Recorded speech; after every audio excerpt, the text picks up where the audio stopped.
يناديها بصوت تفهمه، تجيبه مباشرة. كيف لا؟ وهما يعيشان علاقة أم وولدها بكل ما فيها من تفاصيل الحب والحنان. هذه أمي، وأمي تمشي وادي ابني مات وطلع على دلبني.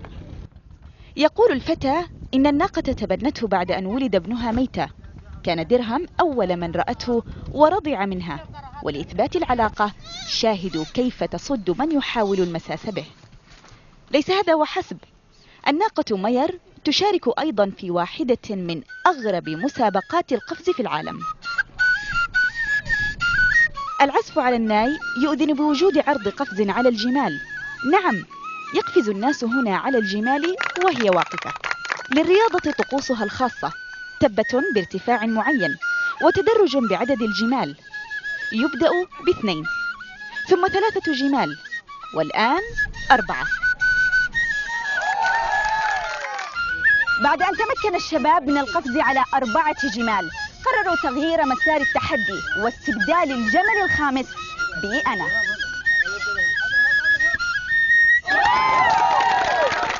وتم القفز على 5 للتأكيد.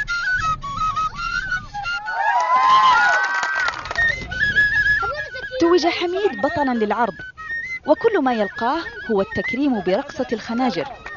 يفرح الشاب بفوزه ببساطة، وحين سألته عن حلمه في الأولمبياد لم يعرف حتى ما هي. أحس إني فرحة. طيب الأولمبياد؟ والله ما في شيء ندعم من الحكومة. الشباب موهوبين، بالنسبة للشباب في قبيلة الزرانيق موهوبين للقفز على الجمال الواثب.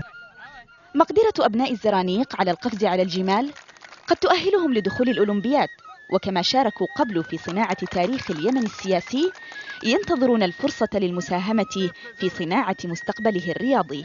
صفاء كرمان، الجزيرة، تهامة.